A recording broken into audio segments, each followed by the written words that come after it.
China, Russia and Iran have already tried interfering with the 2024 US presidential election. And as we get closer to polling day, the threat of disinformation and meddling will escalate. That's the view of Krebs, the former chief of the US government's cybersecurity agency. I spoke to him earlier this week. Yeah, so the Cybersecurity and Infrastructure Security Agency in the U.S. is the nation's civilian cyber defense agency. It's much like the Australian Cybersecurity Center down there. And its primary role is working with American critical infrastructure, their businesses, state and local governments, to help them understand what the current cybersecurity threats are, what the risks are, and providing them resources from information to actual tools and techniques on how to improve their security, to actually look for compromises, whether it's Russian, Chinese, or cyber criminals, and just get better all around on their cybersecurity and physical security game. Honestly, I got to say it's probably one of the most rewarding periods of my career working as the director of CISA. Really enjoyed working with the many different businesses here in the U.S. and then government agencies all across the world. All right, what sort of level of cyber threats are there during an election campaign such as the one that we're seeing now in the United States? Yeah, unfortunately, it seems every election cycle, they just get more numerous, more intense, and more, visible, really. So we've seen already this election cycle, we've seen Chinese, Russian, and Iranian efforts to influence and interfere with the U.S. election. It really kind of, when you put a frame of reference around it, 2016, I think, was really the breakthrough moment for interference in U.S. elections. Of course, that's when the Russians tried to hack into certain election systems, hacked into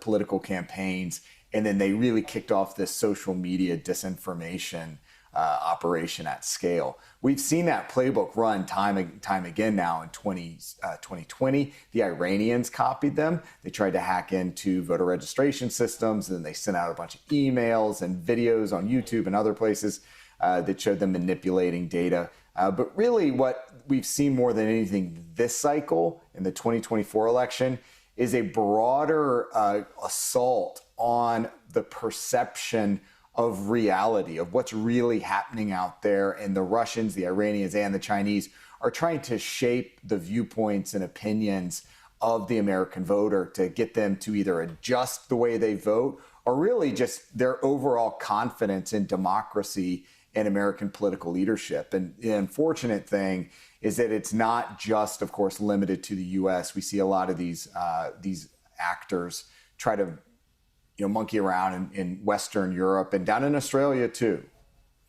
Yeah, and the past couple of elections, there's obviously been a lot on social media aimed directly at American citizens, but this time around, AI has a much bigger role to play, particularly with deepfakes. And a lot of the time, there might be a talking head that you trust, but how do you actually know it's them speaking rather than an artificial intelligence fake? Are you seeing more of that this time around? We certainly are seeing more AI and more fake content, as you mentioned, with deep fakes.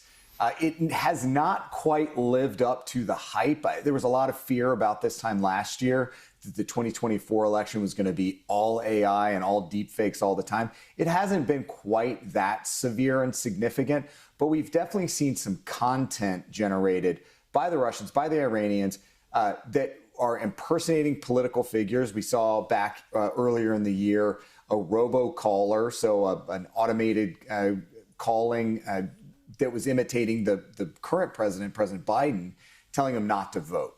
And that was immediately flagged, debunked, and investigated. And there's actually a prosecution against the individual that was in the state of Texas that launched that robocall. But we've also seen video and other audio that's been kind of seeping into social media, as you pointed out, as well as some fake news sites, some pink slime websites, and some typo squatting websites. So those are on the pink slime site. That's just a fake website that gets spun up by the bad guys. And they're using AI to generate content, so actual articles and videos to populate those websites. And then on the typo squatting, they're mimicking and imitating the Washington Post, the New York Times, the real, the long-standing established media outlets, same sort of thing. They'll use AI to copy news reports, but they'll also use AI to create and generate. So AI is a factor. It's not that huge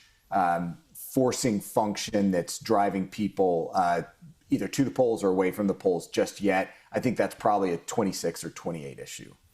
All right, once we know the result or the outcome of this US presidential election, does that make the government more susceptible to threats between the handover period between potentially one person and another leader? Is that a time where a lot of global cybersecurity threats may want to attack America?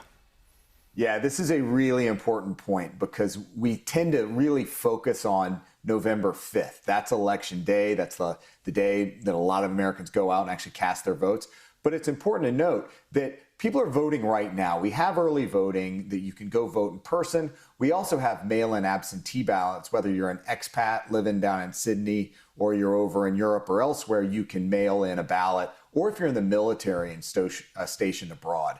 So what we're seeing is voting happening right now gives us an opportunity to detect threats, to respond to them, but we also detect errors in the systems and the machines, and you can fix those because you don't want everybody voting on the same day necessarily, because that puts some concentrated risk or risk aggregation on that single day, and it can lead to single points of failure.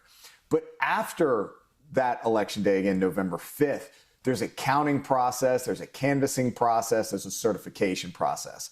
And unfortunately, as much as we'd all like to know the results, at midnight, November 5th, it's going to take some time. It could take a couple days, even maybe a week to really figure out, because this is projected as a very tight, narrow race, it may take some time to count all those ballots and all those mail-in ballots to come in so we get that final tally.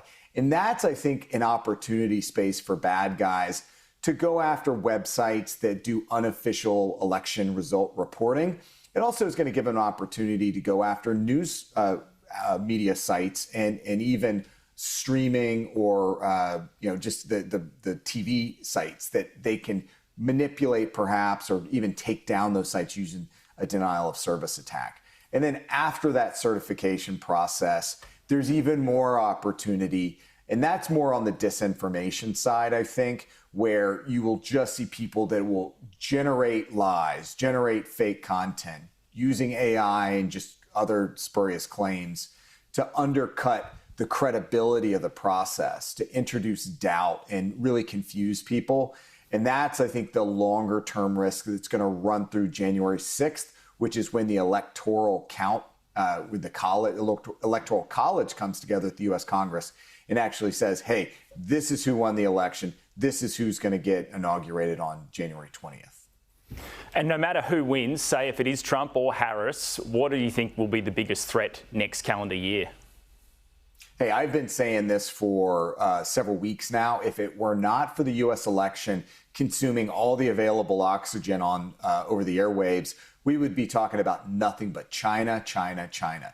There have been significant disclosures recently about various Chinese cyber threat actors, including the latest known as Salt Typhoon, which is associated with the Ministry of State Security, that has compromised some telecommunications providers here in the U.S., that's gotten access to very sensitive systems, both on the telco side, as well as on individuals in government and in the political campaigns. So I think we have a serious issue, a big challenge with countering Chinese cyber risk and a bunch of the other risks that China presents. And that's my sense of what most folks are going to be thinking about and focused on in the first year of either a Trump V2 or a Harris administration.